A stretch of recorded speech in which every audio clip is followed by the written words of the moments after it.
a nuestra mujer, a un íntimo amigo, le echan del trabajo, lo atendemos emocionalmente, le calmamos? ¿Por qué a nuestros hijos, en uno de los momentos más críticos, cuando reciben las notas y le han quedado 7, le han quedado 10, no ha sacado todo sobresaliente, lo que hacemos es les encarcelamos? Llega el boletín, a tu cuarto castigado. Y vas a estar un mes sin mover. Vuelvo a repetir, voy para atrás. Viene mi mujer, echa polvo porque le han echado el trabajo y la castigo. No le hago caso. Que claro, como no entregaste este informe, por eso te han echado. Es que como eres un torpe, te fastidias y te curas tú solo y te calmas tú solo. Es una burrería. Esto es muy negligente. Y lo hacemos constantemente con nuestros chicos. Por tanto, es muy importante que legitimemos las emociones, los impulsos y las opiniones. ¿Y quién es mejor? ¿Cristiano o Messi? Esto es el debate eterno. Y no tiene solución ni la vamos a solucionar aquí. Pero hombre, ¿qué tonterías dices? ¿Griezmann el mejor jugador del mundo? Sí. Es respetable, es legítimo que piense que Griezmann es el mejor jugador del mundo. Menuda tontería que estás diciendo. Claro, te estoy faltando al respeto cuando digo esto. ¿Tienes miedo? Miedo de... Si es un caniche. ¿Qué miedica que eres? Te estoy faltando al respeto. Pues es que a mí no me dan miedo los perros. Ya, pues no hablamos de ti. Hablamos de tu hijo, hablamos de tu alumno. Entonces no prejuzguemos, no juzguemos, no señalemos. O este mensaje de tú lo que tienes que hacer es animarte. Mensaje muy de cuñadas, ahora que viene una época chunga, ¿no? Tú lo que tienes que hacer es animarte. Salir, animarte un poquito, bailar. Ya. Me gustaría hacerlo, pero no puedo. Entonces, si ya estoy mal, que vengas tú, querida cuñada, a decirme lo que tengo que hacer, pues ya me terminaré de repatear. ¿Sabes? Porque no puedo. Me estás poniendo el listón aquí arriba, estoy aquí abajo, no puedo, y me dices, no, si esto es muy sencillo, anímate, anímate. Como si tuviese la opción de poder animarme. Empatía. Esto es algo que todos conocemos, ponerme en los pies, ponerme en el lugar del otro, pero que no todos hacemos. Pero cuando yo estoy hablando de las emociones, de los sentimientos, del sentir de un chaval, lo que opinen los padres me da exactamente lo mismo. Lo que me importa es lo que dice el chaval. Cuando mi adolescente entra en consulta, o cuando mi alumno viene y me cuenta y me dice que es que la profesora de matemáticas me tiene manía, es una verdad absoluta. Que en ningún momento se pone en duda. En ningún momento. ¿Qué es lo que ocurre cuando vienen a consulta y a mí me dicen eso y le digo, te entiendo perfectamente? Además, cuando a alguien le tienen manía se pasa mal, ¿verdad? Se quedan completamente asustados. ¿Por qué? Porque llevan 14 años de su vida diciendo algo y nadie les ha hecho caso. ¿Y qué tendemos a hacer? Tendemos a racionalizar sus emociones. No, hombre, ¿cómo te va a tener la profe de matemáticas manía? Os trata a todos por igual. No voy a entrar en el debate de si realmente es así o no es así. Voy a repetir con el ejemplo antes del juez. No soy un juez. Ni vosotros tenéis que ser jueces. Tenéis que ser parciales. Claro. Pero de la mano tenemos que buscar la solución para aprobar matemáticas. Cariño, entiendo que sientas que te tiene manía. Pero esto lo vamos a sacar juntos. Hace unos años estaba en una clínica veterinaria y estaba con mi perrita, estaba esperando que nos llamaran, y al lado de nosotros había una mujer mayor, muy agradable, con su perrita chiquitita, ¿no? Entonces en ese momento la mujer cogía a la perrita, la ponía aquí arriba y decía, ¿quién es la más bonita del mundo? ¿Quién es la más bonita del mundo? Y lo que la mujer se respondía a sí misma, porque la perrita, como entenderéis, no hablaba, era, para mí tú, para mí tú. Claro. Y eso es algo que podríamos decir todos, de nuestros perros, de nuestros gatos y de nuestros hijos. Y eso es una verdad absoluta. Y alguien puede decir, pero ¿cómo es posible que todos digamos lo mismo y sea cierto? Claro, porque esto es algo subjetivo, señores. Entonces, para esta señora, la perrita más bonita del mundo es la suya. Y eso es una verdad absoluta que no entra en contradicción que yo piense exactamente lo mismo de la mía. No entra en contradicción. Por tanto, debemos respetar y apoyar los miedos. No racionaliza por los miedos. La razón va por el neocórtex, por la neocorteza, y la emoción va por el sistema límbico. Entonces yo cuando voy a Londres, cuando voy a Reino Unido, no se me ocurre hablar en japonés. Ni cuando voy a Argentina se me ocurre hablar en chino mandarín. Hablamos el mismo idioma. Entonces, cuando yo voy con mi hijo a un parque de bolas, son las 5 de la tarde y entramos en el parque de bolas. Y estoy hablando con otros padres, otras madres, nos dan las 6, nos dan las 7, nos dan las 8, nos dan las 9, y llega un momento que digo, joder, este hijo mío no sale de aquí, voy a por él. Y voy y le digo, Pablo, cariño, sal ya del parque de bolas. Y entonces mi hijo se enfada. ¿Ya? Y entonces voy yo, que soy muy racionalizador de emociones, y le digo, ¿es que no has tenido suficiente? ¿Por qué no? Claro, ¿no ves que no? Y los niños estarían horas, horas y horas, igual que nosotros, en un contexto que les gusta. Igual que cuando nosotros estamos de marcha y nos cierran un bar, nos da rabia, a un niño estar en un parque de bolas y que le corten el parque de bolas, pues es muy doloroso. Y le tenemos que permitir que esté rabioso. Faltaría más. Te tengo que respetar. No seas caprichoso, que llevas aquí 4 horas jugando. No, señores, no. Esto es un error. Le tenemos que permitir que llore, le tenemos que permitir que manifieste su rabia.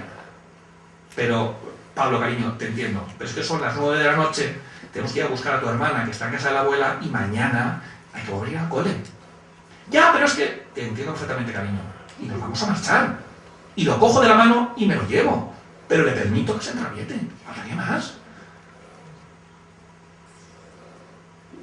Con los perros pasa lo mismo. Podemos poner 50.000 ejemplos. Es decir, ¿cómo es posible que te den miedo a los perros chiquititos como los caniches y tú tienes un perraco que casi no te da miedo?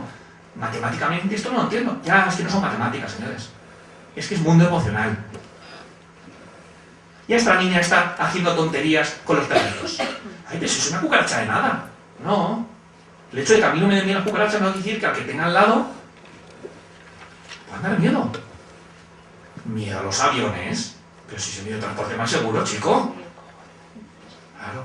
Tú dile eso a un fóbico a los aviones. Una vez más, como la receta de la cuñada. Dile que es el medio de transporte más seguro. Sí, si lo saben. Anímate en el avión, anda, anímate. Claro. Fomentar la curiosidad.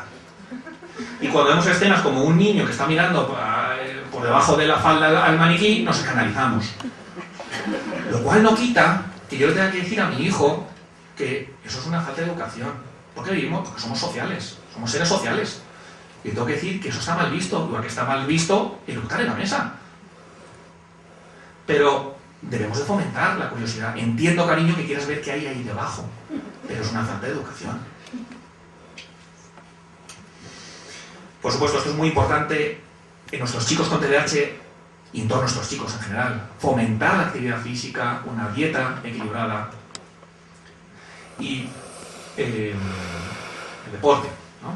El sueño, no, lo he puesto ahí 2 veces, y el sueño, el tener una buena higiene del sueño. Aprender a esperar, que decíamos antes, sí, tenéis que aprender a esperar. Sí. Tolerar el aburrimiento y no señalar. No consiste en que señalemos. ¿La culpa de quién es? ¿La culpa de que tenga TDAH de qué son? ¿De quién es? ¿Es de los genes? Ya, pero de los genes de papá, de mamá. ¿Qué más da? ¿Qué más da? Sabemos que el TDAH es un trastorno del neurodesarrollo que tiene una gran implicación genética, ¿vale? Vamos a ver la historia, vamos a ver un perfil y vamos a actuar. Por tanto, nosotros como figuras de apego debemos iluminar el camino. Debemos saber hacia dónde vamos. Y somos nosotros los que tenemos que decidir hacia dónde vamos. Cuidado con el doble vínculo, que esto es muy frecuente. No, si yo quiero que mi hija adolescente tenga novio, sí, pero no en casa. Cuidado. Y la psicoeducación es muy importante, como decíamos antes. Esto es algo que debemos recetar siempre todo profesional que trabajamos con chavales con dificultades y con trastornos. La psicoeducación, es decir, ¿en qué consiste esto del TDAH? ¿Qué es el TDAH? ¿No? Y como os comentaba antes, una película para trabajar la psicoeducación a nivel cerebral, cómo funciona, ¿vale? y la parte concreta de los neurotransmisores y las emociones y partes concretas del cerebro en el TDAH es, por ejemplo, ver Inside Out, ¿no? Bien, y ya con esto acabo. 10 estrategias de carácter socioemocional para poner en marcha, vaya, a partir de mañana. A partir de mañana ya podéis empezar a ponerlas. Y si sois papis, a partir de esta misma tarde. Bien, en primer lugar, nombrar para dominar. Esto es muy importante. Etiquetar las emociones. Esto es una de las características básicas de la inteligencia emocional. Ya Daniel Goleman comentaba que es muy importante que etiquetemos las emociones. Cariño, esto que te pasa es que estás triste, que sientes rabia. ¿De acuerdo? Claro, porque cuando a uno de nuestros chicos les pasa algo y le preguntas ¿qué tal estás? Dicen que están mal. Vale, pero concrétame ese mal. No lo sé, Rafa. Me encuentro mal, pero no sé qué me pasa. Bien, vamos a concretar, vamos a etiquetar. Lo que sientes es rabia porque ha ocurrido esto. Bien, vamos a ver una serie de imágenes y vivirlas.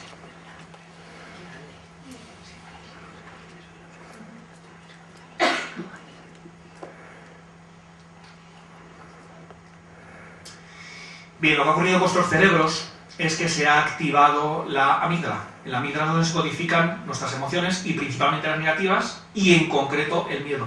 Por tanto, cuando vemos situaciones o cuando vemos imágenes de películas de miedo, como ahora en este caso, se activa nuestra amígdala. Aunque no estemos en la escena real, aunque sean fotografías, aunque sea una película, se activan nuestras amígdalas. ¿Vale? Por tanto, ¿qué es lo que tenemos que hacer? Si queremos reducir esa hiperactivación de la amígdala, nombrar, etiquetar. Tú, Ben, estás triste porque esos chicos no te dejan jugar al fútbol. Entiendo perfectamente cómo te sientes. Te sientes rabioso porque querías jugar con ellos y has dicho que niños tan pequeños no pueden jugar. O que no, que ya eran pares, lo que sea. Pero te doy una explicación y etiqueto tu emoción. ¿Para qué? Para reducir esa hiperactivación. Bien, hemos dicho que debemos reducir la activación de la amígdala cuando hay un exceso de activación. ¿Bien? Esos dos puntitos que veis ahí son las dos amígdalas, ¿vale? José Chu y yo siempre comentamos en las charlas. Hablamos de amígdalas cerebrales, no de amígdalas de aquí. ¿Vale? Que alguna vez, cuando hemos dicho que las amígdalas son imprescindibles para la supervivencia, alguien ha empezado a palidecer pensando que cuando tenía 5 o 6 años le quitan las amígdalas, ¿vale? Bien, cuando vemos a las dos chicas que se están peleando, que se están pegando entre ellas, es imposible, por eso os pongo ahí una cruz en la corteza frontal, es imposible que esas chicas piensen. No piensan, están tomadas por la amígdala, están tomadas por la rabia, están tomadas por la emoción, por tanto no pueden pensar. Y la única manera de que esas chicas dejen de pegarse es que alguien las separe. Bien, estas son algunas de las cosas que podemos hacer. ¿Para qué? Para reducir la activación de la amígdala. Tanto gritar como, por ejemplo, en casa, cuando tenemos chavales con TDAH que tienen mucha rabia, yo lo que les digo es, Rafa, es que tengo ganas de pegar a mi madre. Bien, eso es algo sensato cuando uno tiene rabia, pero no lo podemos ejecutar. Por tanto, ¿qué es lo que hacemos? Bueno, vete a tu habitación y en el colchón pega puñetazos. Sal a correr. Todo lo que implique movimiento nos vale. Todo. ¿De acuerdo? Activar las variables de tiempo y de espacio. ¿Qué es lo que podemos hacer? Bueno, como estoy muy hiperactivado emocionalmente, voy a cambiarme de lugar, voy a irme de la situación que me afecta tanto emocionalmente, ¿de acuerdo? Y luego también voy a dejar pasar el tiempo, porque cuando ha pasado un tiempo, la emoción me ha ido disminuyendo. Esto es muy importante. El tiempo y el espacio. Vamos a aplicarlo, ¿no? Esto es un ejemplo muy bonito que pone Ignacio Morgado, uno de los grandes en cuanto a emociones y estudio del cerebro.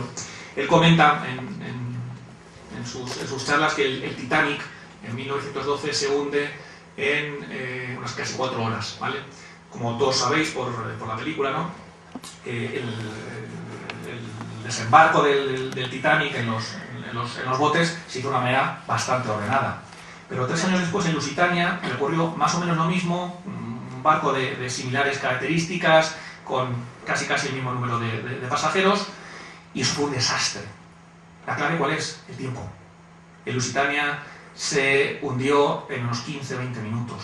Por tanto, la activación amigdalar, que por supuesto también estaba en el Titanic, era mucho más potente en el Lusitania, ¿no? Por tanto, las variables de tiempo y de espacio también son importantes. Situarnos por debajo de los ojos de nuestros chicos. Esto es algo que hacen todos los mamíferos.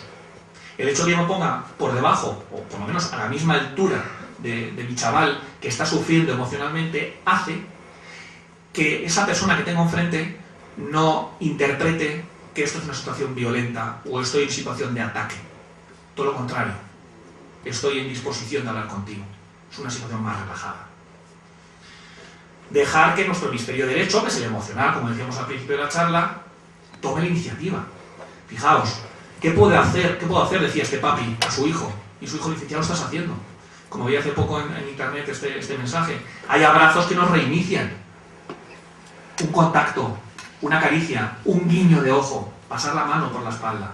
Con nuestros chicos con TDAH, cuando estamos en el aula, no solamente es que les calmen, sino también que les devuelve la atención a clase.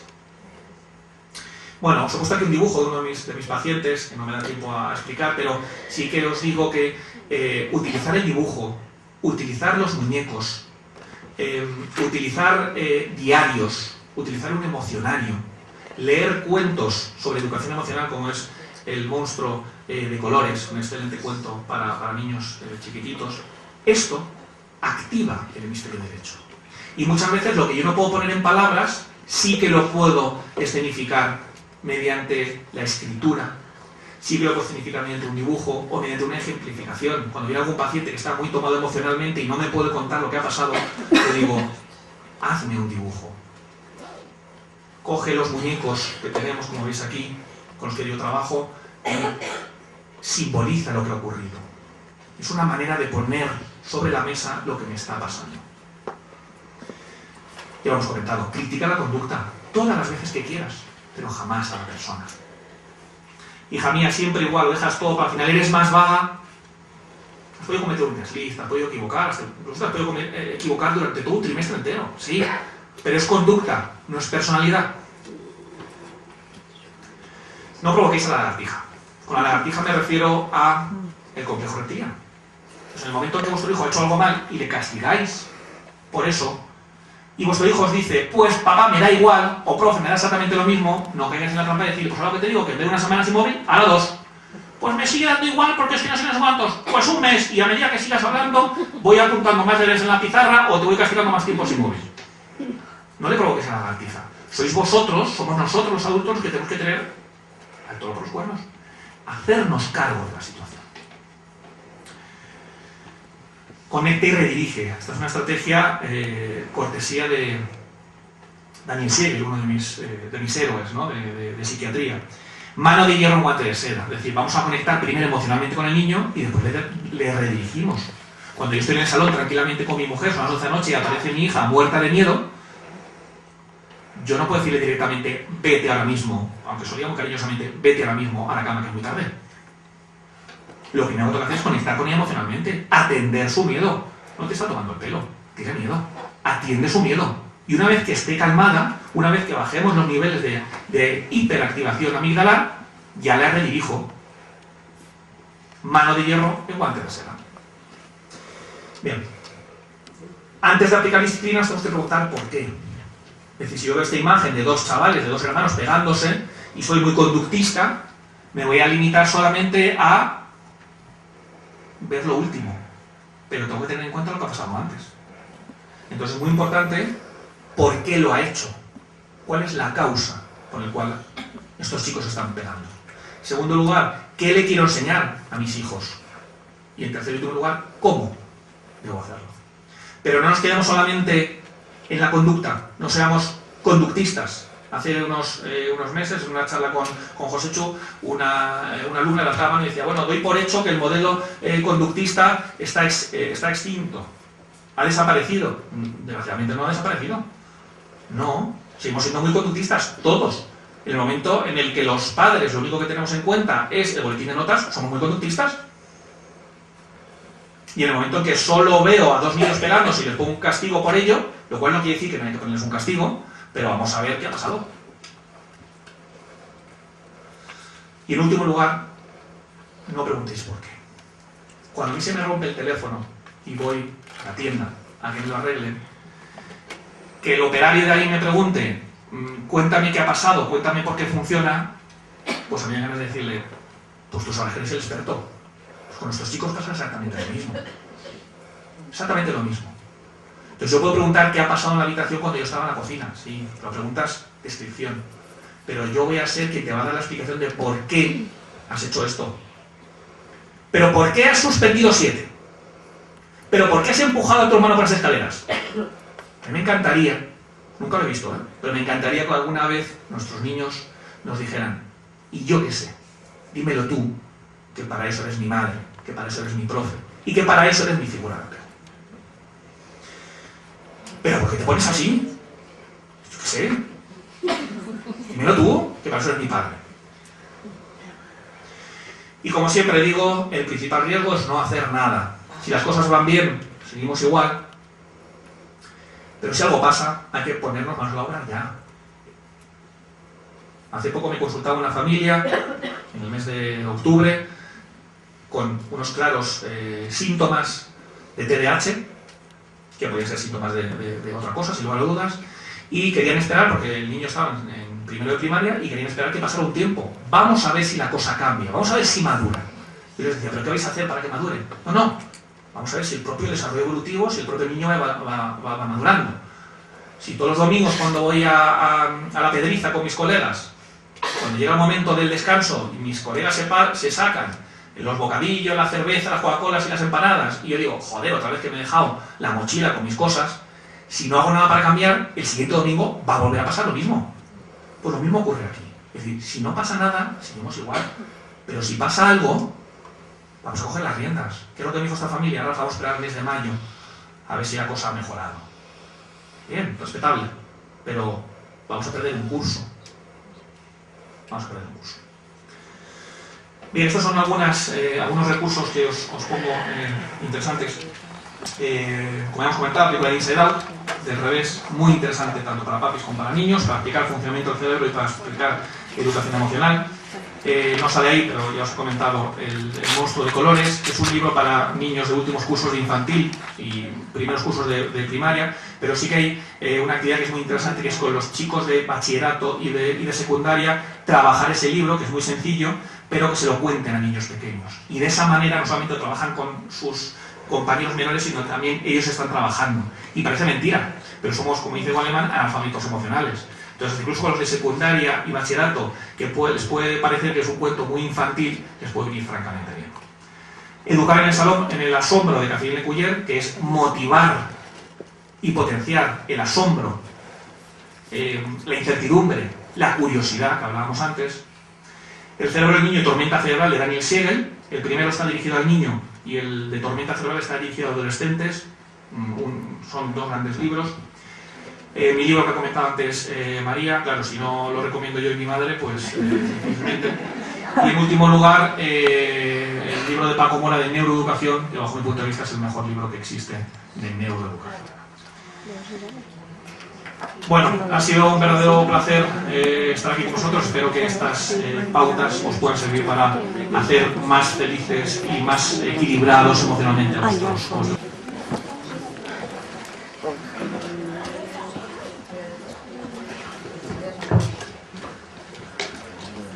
La ponencia lleva el título Una aceptación de las funciones efectivas.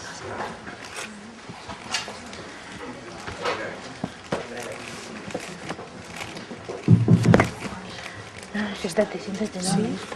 ¿Se oye? Como yo tengo que hacer como Rafael sentado, mal. Una peculiaridad, ¿no?, de las personas que tenemos TDAH es que en las actividades que tienen un nivel de activación cerebral bajito sería, ¿no? Ahora. ¿Ahí pegado? Pues apoyamos la barbilla, que va con los pelos de la barba, raja. Sí, decía que una peculiaridad que tienen unas personas con TDAH es que en niveles de activación bajitos sería estar escuchando a un profe, ¿no? Es decir, una actividad de aula de estar escuchando a un profesor explicar es una actividad de activación neurológica muy baja, muy pobre. Tan pobre, está estudiada en el MIT, una de las grandes universidades del mundo de investigación neurocientífica. Cuando analizamos la actividad cerebral de un niño o de un adulto escuchando una clase magistral, nos encontramos que es la misma actividad cerebral que hacemos cuando estamos zapeando viendo anuncios en línea. Es decir, mínimo. Para que esa actividad fuera una actividad de una activación cerebral potente, el profesor tendría que ser capaz de transmitirnos mucha pasión. Es decir, tendría que ser capaz de contagiarnos de muchísima pasión por lo que está contando. Es decir, tendría que ser capaz de emocionarnos. Si tuviéramos una actividad cerebral de rango medio, una actividad cerebral de rango medio sería leer, pero algo que me mola. Es decir, como lea algo que no me interesa, que no me gusta, que me aburre, como un profe hablando, sin apasionarme. Pero si leo algo que me gusta, sería una actividad cerebral de un rango medio, de nivel de activación de rango medio. Bueno, pues los niños que tienen TDAH en estas actividades cerebrales tienen muchísima dificultad para regular la liberación de la hormona dopamina, por lo tanto van a tener muchas dificultades de tipo ejecutivo, que es lo que vamos a ver ahora. Entre ellas, concentrarse. Pero ¿qué pasa con un niño TDAH que está en una actividad de un rango de activación alto? Videoconsolas. Se iguala al resto de niños. Y cuando estudiamos el nivel de activación del córtex prefrontal, que es donde está la función ejecutiva, en niños TDAH que tienen esta afectación, sin tener ningún tipo de tratamiento farmacológico ni regulando la liberación de la hormona dopamina de forma exógena, vemos que su cerebro tiene un nivel de activación y de liberación de la dopamina normal, igual que cualquier otro. Así que si yo me siento ahí, nivel de activación baja o media, porque yo ya ilusionarme a mí mismo es complicado, y entonces necesito el movimiento. ¿Y por qué os digo esto? Porque claro, esto hay que empezar a cambiar la cultura con nuestros chavales, ¿no? Cuando pretendéis que estén estudiando y estén sentados. Y el TDAH tiene que menearse cuando está estudiando y sobre todo si está en actividades de datos. Entonces, ¿qué tenemos que hacer en este sentido? Lo que tenemos que hacer es controlar este movimiento, porque claro, si yo le dejo este movimiento y que se me sobreactive, le va a ser difícil regular. Tengo que conseguir que hagan actividades que sean mecánicas pero aeróbicas. Por ejemplo, puedo poner en casa, en su habitación, una canasta de estas de las pelotas de goma espuma. Y mientras estoy preguntándole el texto, testeando, que vaya tirando. Cosas que le permitan estar en movimiento para favorecer que los niveles de activación en una actividad de muy baja activación cerebral, como es que mi mamá me pregunte y me teste el texto que se supone que me ha aprendido, tengo que subir su nivel de actividad y para eso le tengo que menear. Creo que la actividad física es fundamental para ellos. Bien, vamos a ver, la labor que yo tengo un poco siempre en estas cosas es traducir esto del TDAH. Niños inquietos, muy movidos, distraídos, chavales impulsivos, sí pero no. Sí, pero no. Es decir, los niños TDAH, la mayoría no tienen inquietud física. Y esto ya desconcierta a mucha gente porque la visión general de la hiperactividad es que son inquietos físicamente y que son rabos de lagartija. Pues no. Un niño TDAH es un rabo de lagartija, es muy inquieto físicamente en los rangos de edad de 2 a 7, 8 años como mucho. A partir de los 8 años vais a ver cómo esta actividad física se atempera. Y este fenómeno es un fenómeno neurológico normal, compartido con el resto de personas. Si yo os empezara a aburrir, y esto es un coñazo, vuestro nivel de activación cerebral, ¿alto o bajo? Bajo. ¿Y sabéis qué es lo que pasa? Es decir, si yo estoy pues eso, en un congreso como ahora, o estoy en una boda, y el cura es un coñazo aquello que está contando, os van a pasar tres cosas. A todos los cerebros. La diferencia es que ellos, esto que yo os voy a contar, ocurre con una frecuencia e intensidad muy alta y les genera repercusión. Pero esto le ocurre a cualquier cerebro. La primera peculiaridad que os va a ocurrir si yo aburriera o estoy en una boda y el cura me está aburriendo lo que está contando, es que si el estímulo del exterior, el cura, no consigue captaros la atención, van a ocurrir tres fenómenos naturales en el cerebro. El primer fenómeno, que vuestro cerebro va a ser captada su atención por un estímulo externo. Y de repente veo a mi prima que hace años que no veía, que la veo en la boda y digo, madre mía, cómo se ha puesto esta mujer aquí que está cogido fatal, y me queda allí pillado. Pero eso no es concentrarse, eso es atender, que es una función involuntaria del cerebro, la atención, donde los niños TDAH, como vais a ver, no tienen problemas para atender, tienen problemas para concentrarse. Lo segundo que os va a ocurrir es que si no hay un estímulo externo que capte vuestra atención, va a haber un estímulo interno que capte vuestra atención. Ya habéis tenido una discusión con la pareja por la mañana y estáis dándole vueltas a la discusión, a un problema de salud o a un problema laboral. Pero si no hay un estímulo externo, un estímulo interno que capte vuestra atención, lo tercero que va a ocurrir es que vuestro nivel de alerta, de activación cerebral neurológica va a bajar y empezáis a cabecear. Lo que pasa es que yo no puedo cabecear porque estoy en un escenario que me mira todo el mundo. Pues que todos vais a empezar a culebrear. Las piernas, taca, taca, taca. Y el móvil, clic, clic, clic, clic, clic. Y las uñas al que le pega la uña. Y a culebrar en las sillas. Eso es lo que llamamos hipercinesia. ¿Y por qué se produce? Porque el nivel de activación cerebral es muy bajo y yo requiero de estar atento y no dormirme. Con lo cual, la única manera, si no hay nada que me llame la atención, ni en el entorno, ni en mi propia cabeza, y el sujeto que tendría que captarme la atención no lo consigue, la única manera de mantenerme espabilado es moviéndome. Por eso vais a ver estos chavales que cuando ya se pasa esta franja de los 7 años, donde disminuye la inquietud motora a nivel general, más genérica, lo que vais a ver es que cuando ellos están en una actividad de una alta activación para ellos, por ejemplo, me doy un paseo y hay unos guiñoles callejeros, y el tío se sienta y se queda clavado. Y está media hora mirando los guiñones, ahí sentado clavado como el resto de los niños, porque lo que le está viendo le capta la atención y le mantiene altos los niveles de activación cerebral. ¿Qué pasa cuando ese mismo niño pasa a hacer deberes? Nivel de activación cerebral cae y empieza a culebrear en la silla, a cambiar de posición, que se le cae el boli, que se quiere levantar, que quiere ir al baño. Y esto es cuando siguen siendo hipercinéticos ya siendo más mayores, en situaciones de niveles de activación neurológica muy bajitos. Y esto es una peculiaridad de las personas que tenemos esta afectación. Niveles de actividad bajo, nivel de actividad medio, aquí la repercusión se va a notar. Nivel de actividad alto cerebral, televisión, videoconsola, ordenador, tareas que les resultan curiosas, peculiares, que les generan felicidad, que les atraen, se van a normalizar. Y esto siempre es una contradicción, sobre todo en las familias, por el famoso ¿ves cuando quiere, puede? Bien, pues no es cuando quiere, puede. Es cuando está en niveles de activación altos. Y estas activaciones se producen por la emoción.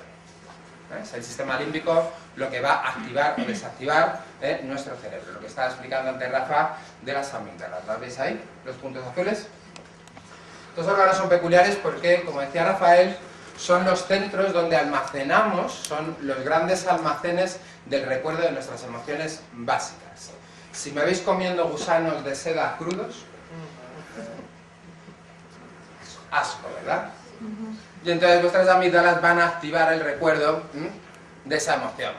¿Pero qué es una emoción? Una emoción es una descarga neuroquímica que provoca una sensación física. Es decir, la primera vez que te enamoras. ¿Recuerdas la primera vez que te enamoraste? Sí. ¿Lo recuerdas? Eso, sí, como vamos a ver luego, las memorias se tunean. Y entonces ha habido muchas capas de cebolla en un tuneo del lado oscuro de la fuerza. Porque si aquello te hubiera recordado los pelos de punta. Bien, la primera vez que uno se enamora, lo que le pasa es que tiene descargas neuroquímicas que provocan sensaciones viscerales, físicas. Es decir, sudoración en las manos cuando le veo, mariposa en el estómago. Estoy en el patio y aparece el sujeto por el escenario, calentón por la espalda. Bien, eso es una descarga neuroquímica que provoca sensaciones viscerales físicas. ¿Cuándo traducimos la emoción en un sentimiento? Cuando le ponemos nombre. Cuando conceptualizamos a través de los sistemas de razonamiento lingüístico esa sensación física, y entonces te llega a ti y te dice tu madre que lo que te pasa es que estás enamorada, o que tienes asco, o que tienes odio.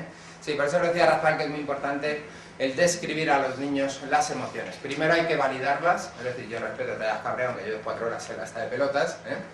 2, te la describo, entiendo que te mosques, que te dé rabia que no vayamos a casa, te lo estabas pasando pipa, te estoy frustrando.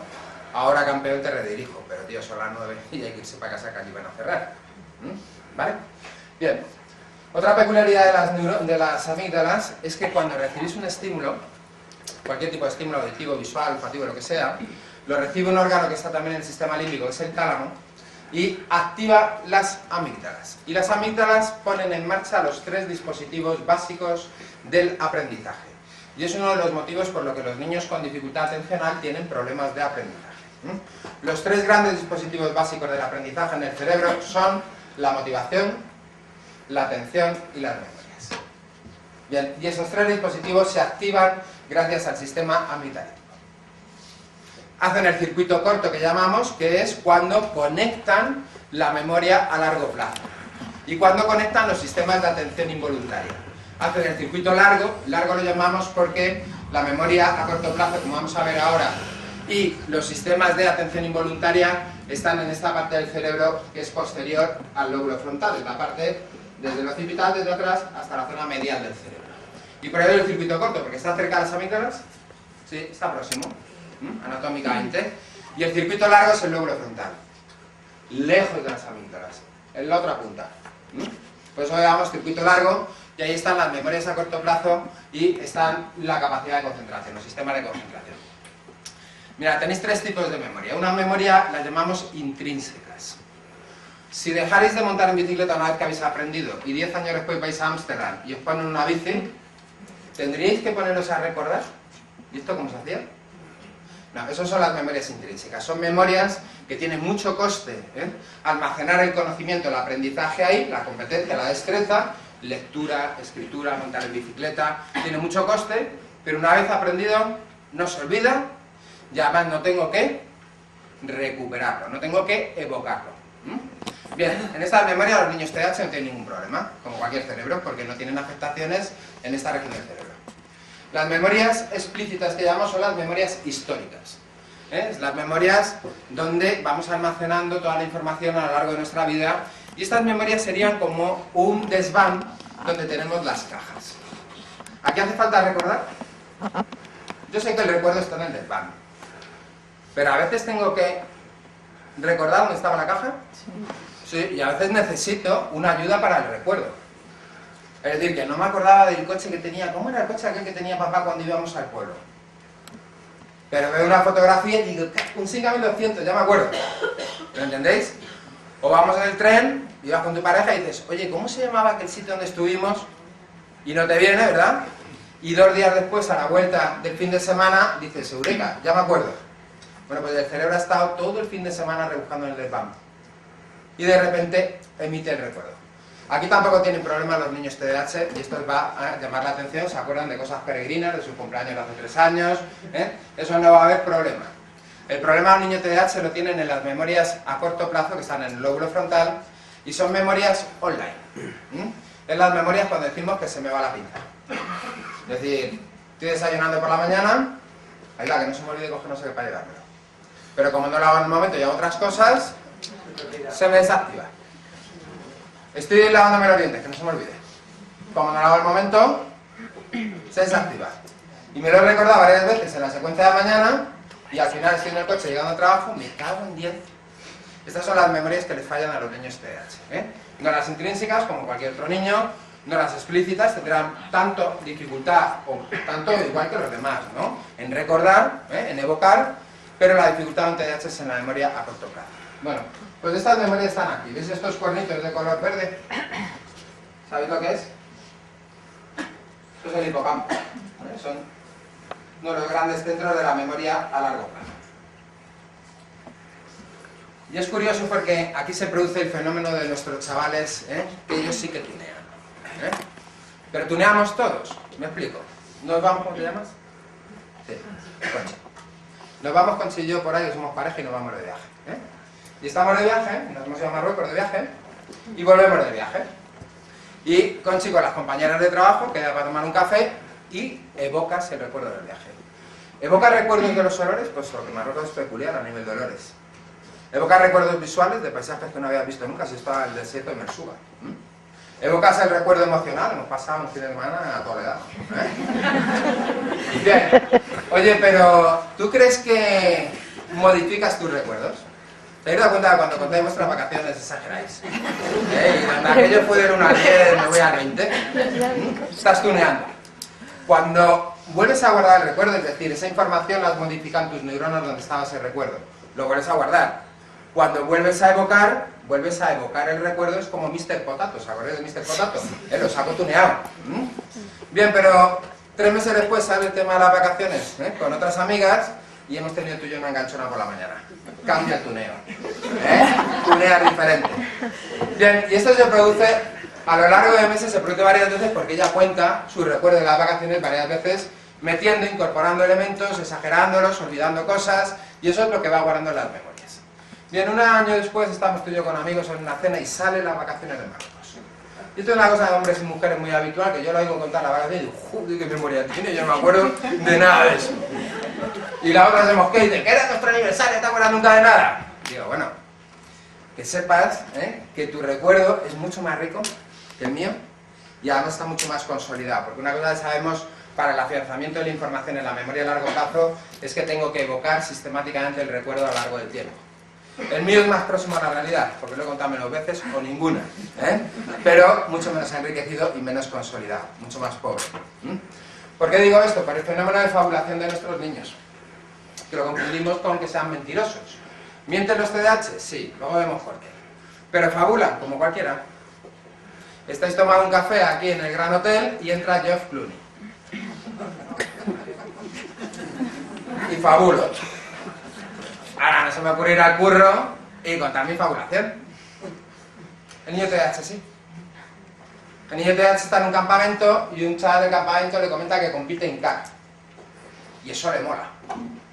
Y el tío, después en un cumpleaños de amigos, cuenta él que es él el que compite en CAC. Sí. Y como lo cuenta muchas veces, al final acaba... Sí, porque una mentira contada 1000 veces se convierte en una verdad por este fenómeno neurológico que sabemos ya a nivel científico. Decía Morgado, que refería antes Rafael, que es un compañero, es un tío fantástico, estudia las memorias, un gran investigador, decía Morgado, se encuentran dos amigos por la calle y le dice uno al otro, ¿te acuerdas de la chavala que vimos el otro día en el bar? Se encuentran meses después y le dice, ¿te acuerdas de la chavala aquella que no paraba de mirarme en el bar? Se encuentran años después y le dice, ¿te acuerdas de la chavala aquella que me ligué en el bar? Bien, pues ese tuneo, si ese tío cuenta esa batallita, los abuelos contando las batallitas, ¿no? Entonces la mujer que se conoce la batallita de origen dice, madre mía, ¿dónde hemos llegado con la batallita? Y este se lo cree. Sí, señores, se lo cree porque es su recuerdo. Bien, y esto es una peculiaridad que tienen todos los cerebros. El problema en el niño TDAH es que no inhibe esta fabulación porque no pone sobre la mesa en tiempo real la consecuencia de esa fabulación. Es decir, capullo, estás contando lo de los carros al lado de tu hermano que sabe que no vas a los carros. Bien, esto es el cerebro emocional. Aquí empieza el problema de TDAH porque se produce, como os digo, no sabemos por qué. Científicamente todavía no se ha descubierto el por qué se produce, sin embargo sabemos que se produce. Es decir, lo importante es que sabemos que se produce, aunque no tenemos claro el por qué se produce este fenómeno. En situaciones de baja activación neurológica, es decir, de poca excitación en el cerebro emocional, de poca motivación, el niño TDAH tiene una gran dificultad para la liberación de la hormona dopamina y además esta hormona la reabsorbe, la chupa en cuanto la libera de forma masiva, se queda sin wifi, no conecta su lóbulo frontal. En activaciones medias tiene este problema y lo vemos en resonancias magnéticas, donde el nivel de activación del lóbulo frontal es bajísimo respecto a los sujetos que no tienen esta afectación. En niveles de activación alto, es decir, donde el niño está motivado, le mola, le interesa, situaciones relativas a su supervivencia, se va a matar con la bici, tranquilo, ahí va a funcionar. Donde va a tener problemas cuando le regales la moto y vaya todos los días al instituto con la moto en el mismo circuito, el mismo camino, donde pierdo el factor de alerta. Cuando el tío va con la moto haciendo motocross, tranquilo, ahí es un champion, está igualado, ahí no va a tener problemas. Bien, luego tenemos el cerebro cognitivo, donde tampoco tienen grandes problemas en el cerebro cognitivo. Esto que muchas veces decimos, ¿no?, para pasar la mano por la espalda, de los niños TDAH son muy inteligentes, mentira. Lo siento que se apoyaba en eso. En la televisión, y si es TDAH pues muy listo, digo, yo. Le presento unos cuantos que son TDAH y de listo no tienen nada. Si no hay correlación del TDAH y la inteligencia. Hay personas con afectación disejecutiva, con capacidades límites intelectual, incluso discapacidades mentales, lo que pasa es que los llamamos hiperactividades secundarias, porque no es lo nuclear, es el problema nuclear. Hay niños TDAH con capacidad media, media alta, superior o sobredotados. No hay una correlación del TDAH con la competencia intelectual, no la hay. Y lo que sí hay es una evidencia clara de que las personas que tenemos TDAH, por muy capaces que seamos en este cerebro naranja, amarillo y azul, es lo que llamamos el cerebro cognitivo. Aquí es donde se elabora el pensamiento. Y están las operaciones mentales de razonamiento hipotético, analógico, silogístico, igual diferente, es decir, donde el cerebro procesa el pensamiento. Bien, podemos tener sobredotación a nivel de competencia intelectual. Ahora eso no define nuestra inteligencia. La inteligencia se define por el control y el gobierno que tiene la función ejecutiva sobre el resto del cerebro. Decía José Antonio Marina que entra un guardia civil a su casa y se encuentra con su señora y un señor en la cama. A nivel límbico, las emociones: rabia, ira, enfado, ¿cierto? Descargas neuroquímicas, sensaciones físicas. A nivel cognitivo, coge la pistola y pega. El sistema cognitivo responde con pensamiento a la emoción. Bien, como ese tío en 600 milisegundos no active su corteza cerebral, el córtex prefrontal, y antes de que inicie la acción tome conciencia de lo que está sintiendo, de lo que piensa hacer, de qué consecuencia tiene lo que va a hacer, y empiece a dialogar internamente, tío, no seas imbécil, no te juegues la vida, lárgate de aquí, que esto no merece la pena, que te quedas, dejas a los niños huérfanos, que tal, como ese tío no hagas ejercicio, da igual que sea sobredotado. Sería un guardia civil peculiar con sobredotación, pero podría ser sobredotado. Si hay familiar guardia civil, que nadie se ofenda, que esto es un chascarrillo que yo hago, porque una manera de reactivar el sistema límbico es provocar una risotada. Otra manera es obligar a bostezar, y otra manera es activaros físicamente haciendo actividad aeróbica. Actividad aeróbica es fácil hacerlo, bostezar lo podríamos hacer, os daría un poco de corte, aquí estoy bostezando, pero si provoco una risotada os reactivo. Maestros y padres, cuando tengo un niño con TDAH que está en un examen y se me bloquea cognitivamente. ¿Cuál es el bloqueo cognitivo? Estáis en un examen, leíais el enunciado de la pregunta, mentalmente os poníais a buscar dónde estaba que unos apuntes en el libro, sé que me la sé. ¿Qué ha pasado ahí? He hecho una localización en disco duro. Pero lo evocáis a RAM, os viene el recuerdo, tomáis conciencia del recuerdo de la información, no, te estás bloqueado por los nervios. Si te bloqueas, se estresan las amígdalas y repercute negativamente en la liberación de la hormona dopamina, te quedas sin wifi neurofrontal. Cuanto más te estreses, más facilitas el recuerdo, es decir, que evoques del disco duro a esta memoria o más lo bloqueas. Más lo bloqueas. Salías del examen, te relajabas, ya no estabas en exposición estresante.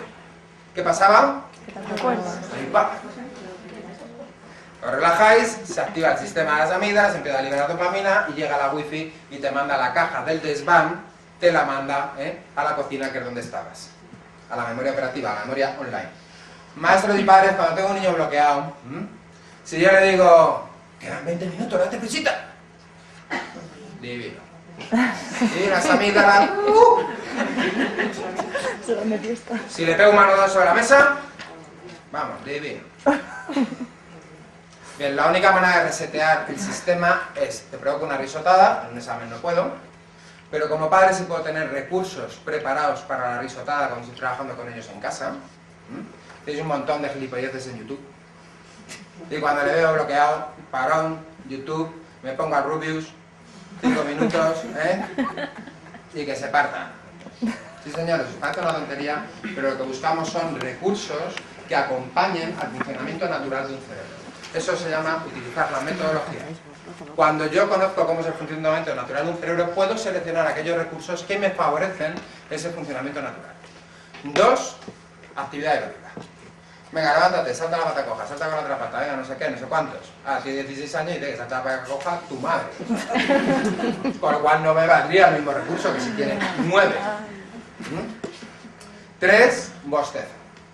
Venga, bosteza conmigo, estírate, bosteza, estírate. Provocamos el reseteo, es decir, provocamos la activación del sistema límbico, en concreto las amígdalas, liberan dopamina, reseteo del sistema. Y esto es lo que habría que hacer en una hora. Si hay un examen, lo mejor es bosteza. Porque las otras dos actividades a nivel metodológico, en examen o en una situación de exposición con los compis, pues no lo podría hacer. Bien, y luego tenemos el lóbulo frontal. Y aquí es donde está el beriberi.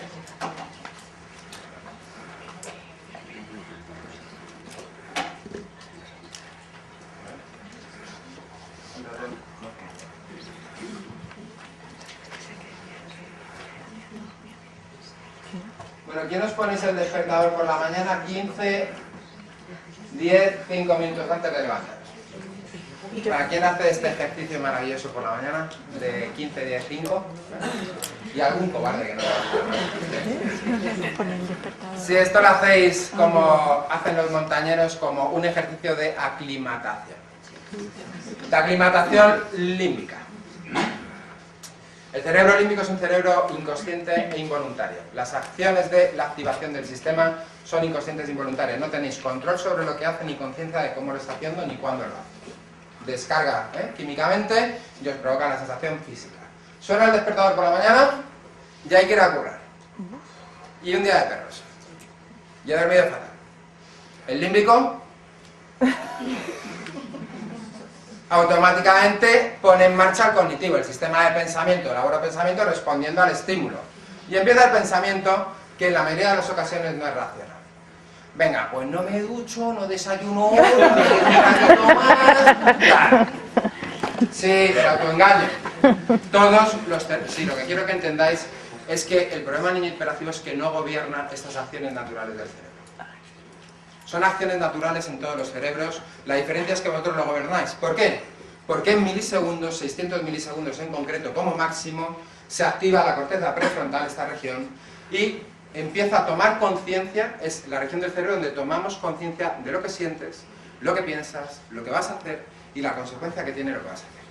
Entonces tomo conciencia de lo que estoy pensando, de no levantarme y perrear, y empieza el diálogo interno. Bueno, no gilipollas, que ayer no te duchaste, que vas a estar incómodo, que por 5 minutos pillas el atasco, que no merece la pena. Y esto es lo que te permite controlar tus emociones, regular tu comportamiento y dirigirte a ti mismo, tener autogobierno. El tío con TDAH esta acción no la hace. Y no la hace in situ. ¿Conocéis el estudio de los marshmallows?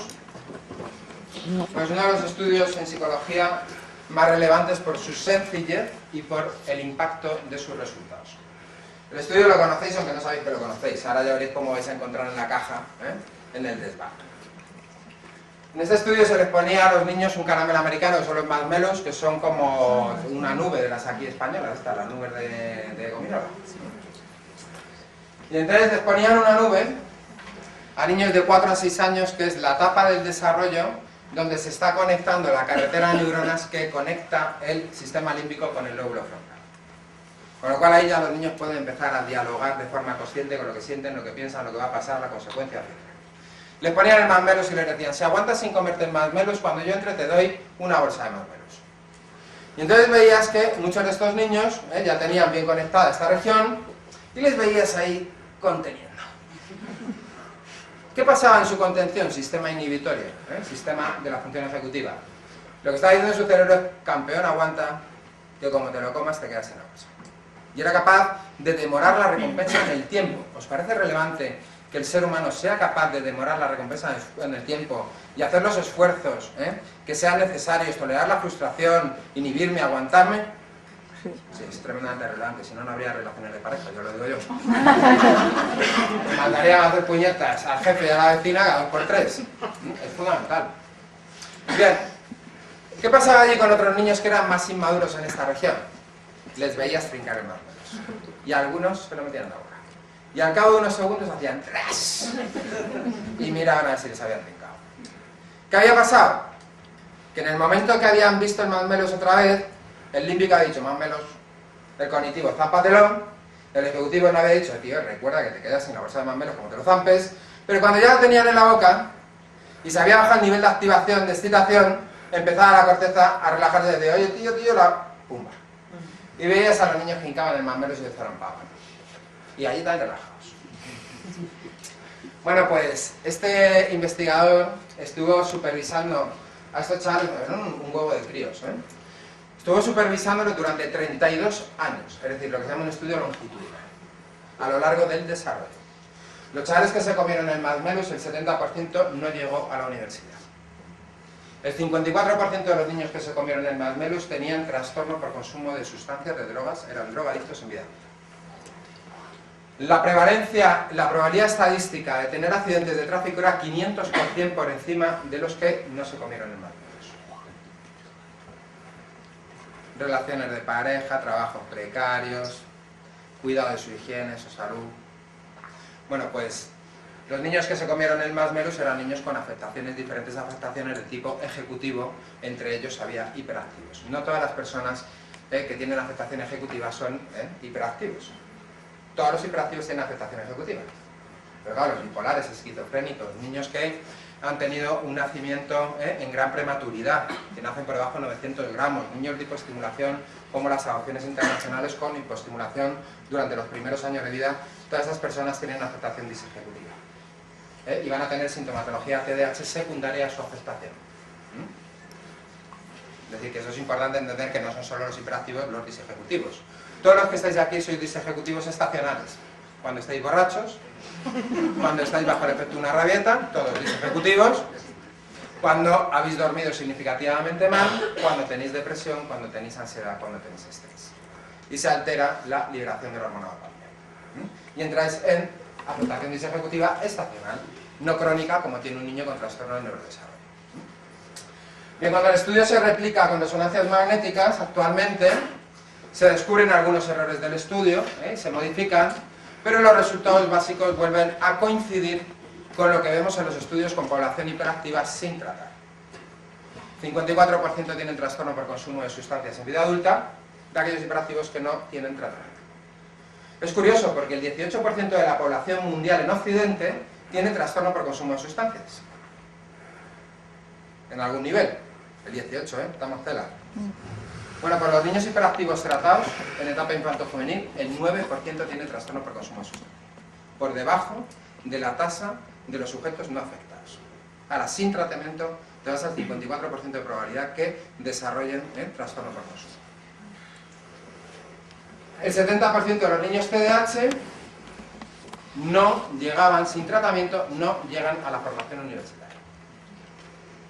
Los niños con tratamiento llegan a la universidad en tasas muy parecidas a la población normativa.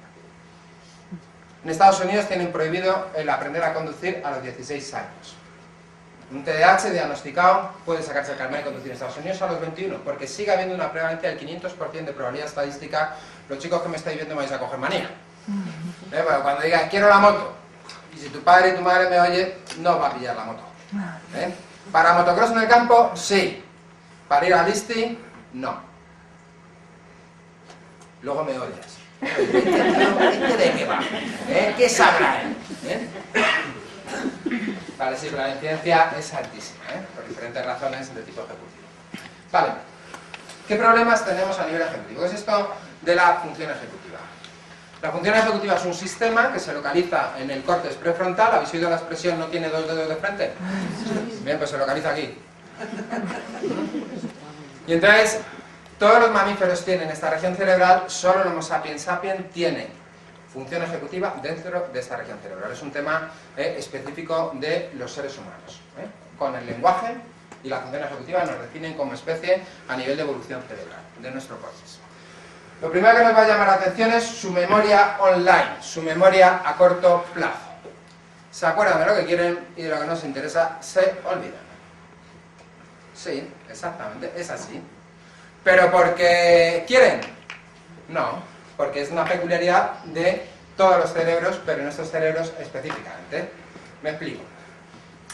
La memoria a corto plazo es esta memoria online. Os permite mantener la información activa en el cerebro mientras necesito la información.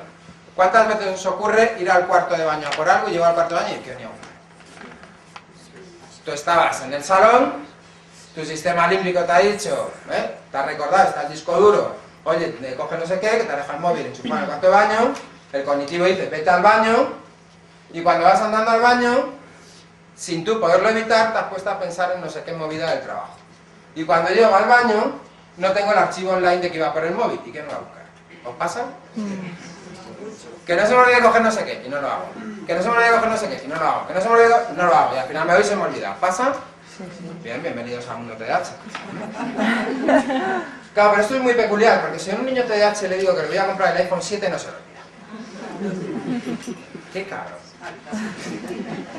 Porque a las memorias operativas del córtex prefrontal se puede acceder por la ruta de la atención, que es cuando se activa la atención involuntaria e inconsciente.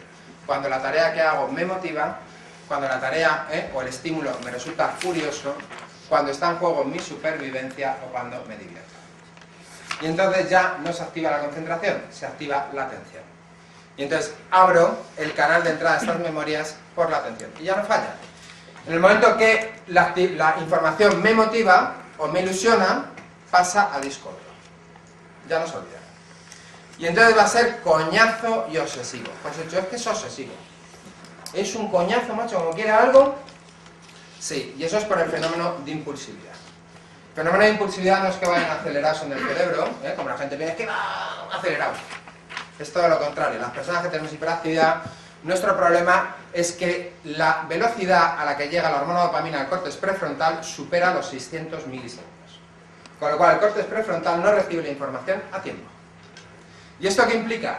Que yo estoy hablando con mi adolescente calentito, porque han llegado las notas y estoy calentito, y él sabe que yo estoy calentito y estoy mosqueado, y en plena discusión, el límbico donde está el disco duro le activa el recuerdo involuntariamente de que le he prometido el iPhone 7. ¡Plap! Sistema cognitivo, ¿cuándo vamos a ir a por el iPhone 7? En 600 milisegundos el sistema ejecutivo toma conciencia de lo que estoy sintiendo, de lo que estoy pensando, qué consecuencia tiene. Como yo pregunto a papá ahora, lo del iPhone 7 activa el sistema inhibitorio, regula mis emociones y cambia la ruta de acción. Y papá me está echando la peta, yo pongo cara de circunstancia, aquí entre estoy, vaya coñazo, a ver si tal, pero no se me ocurre decir ninguno. ¿Qué le ocurre a un TDAH? En tiempo real, in situ, se produce el mismo fenómeno neurológico en el cerebro normativo, recuperación del disco duro de forma involuntaria del recuerdo del iPhone 7, en el peor de los momentos, el pensamiento, el lógico, ¿cuándo vamos a ir a por el iPhone 7? Me lo dijiste la semana pasada, y en 100-600 milisegundos no se activa el córtex prefrontal, no hay nada que le diga en tiempo real, tío, como digas esto lo vas a acabar. Y te corta en seco y te dice que sí, pero el iPhone 7... Entonces tú dices, tú eres gilipollas. Este niño es tonto. Te llama a tu marido y dice, mira, cógelo tú, porque lo voy a matar. Claro, el fenómeno de impulsividad es muy relevante porque la impulsividad genera mucha repercusión a nivel comportamental. Donde son muy imprudentes y meten la pata.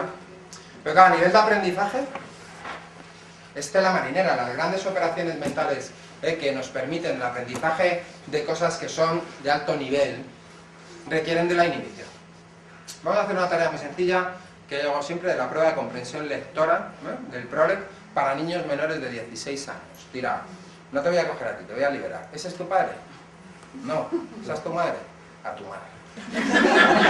Era tu madre. ¿Cómo se llama tu madre? Mari Carmen. Mari Carmen, tú lees, los papúes del norte de Australia van desnudos. Repítela. Los papúes de Australia van desnudos. Del norte es importante. Sí, es la memoria operativa. No ha retenido toda la información en memoria operativa. Cuando a un niño TDAH le des una instrucción, frénale y testea lo que tiene en la memoria